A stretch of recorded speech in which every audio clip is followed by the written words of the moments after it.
Let's talk Rams. We had Les Snead on the other day.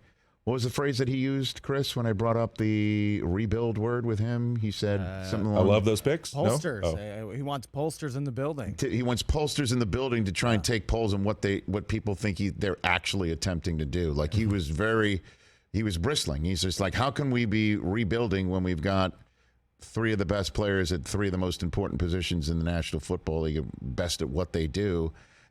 But the general sense again is Stafford is on the back nine, and last year might be indicative of what he's got left in the tank. Kupp, obviously, we can place aside. He's a young buck. But, Donald was already thinking, maybe I don't want to be here anymore, even though that could have been a contractual stance. And the coach last year spent a few days, in his own figurative darkness cave, And so what do you make of the Rams? What do you make of the home team here? Yeah, I think, right now, obviously, there is some version of, hey, they've cut back and released some players, didn't sign some guys back in free agency. There's going to be, hey, we're going to be a young team. They're going to be playing a lot of young guys. I mean, I was up there a couple weeks ago, and what is there, like 45 people in the building before the draft and everything? I mean, it was crazy how low the numbers are.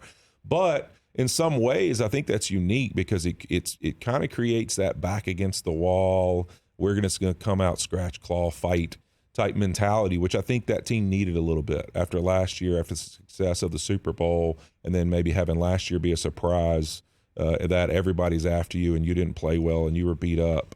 But I think they have a group that is still, up front. I look for them to be much better. I think they're going to be a lot better. I love the pick of the kid out of TCU. I think that they've got some young linemen now that have played, and they'll be more experienced. So I really look for them to be a little bit of a surprise. Do I think that they're still going to be limited in some of the talent they have and that they're going to have some youth? Yes, but the beginning of their schedule's tough. Their beginning of the schedule is a rough start. I mean, there it is. That is for sure. At Seattle, home San Francisco, at Cincinnati on a Monday night. They do get, if you will, fresh meat, potentially a rookie quarterback. I don't know if Anthony Richardson's going to be out there. Home for Philly. Arizona, everybody is expecting to have a disastrous year. Certainly they're going to get Arizona there when Kyler Murray's definitely not back yet.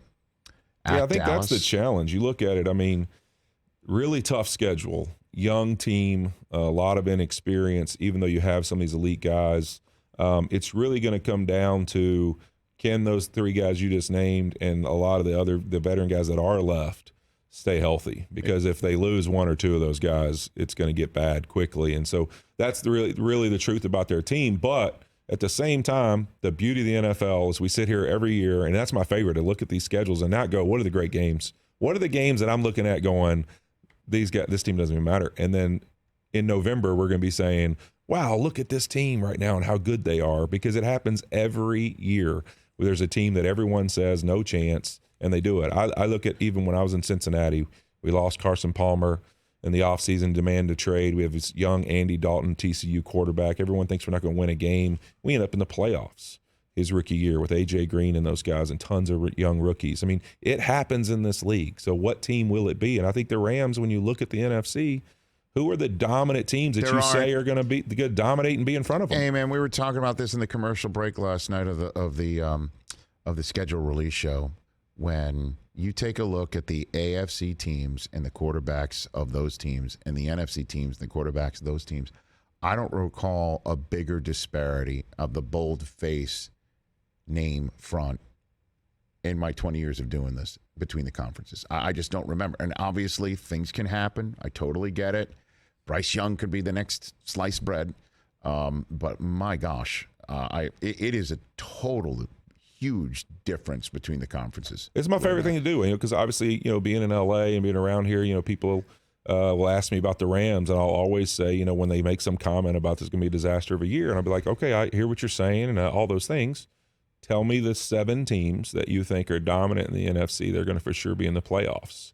And it's like, you can argue 6 and 7 all day. I mean, you're literally guessing, because it is like, there's the top 3 or 4, and then there's who are the other 3. Well, the top 3, Eagles, Cowboys, and San Francisco, right? I think if Purdy's back healthy by the end of the year, they're going to be really, really good again. And you get them in week 2. I mean, week 3, your second week of games. I mean, you get them right off the bat against the Giants, who are technically one of those teams, right? Yeah, we think, right? But you know what? There's another question, identity, right? You get Darren Waller in the offseason, you pay Daniel Jones, like we may throw it a little more.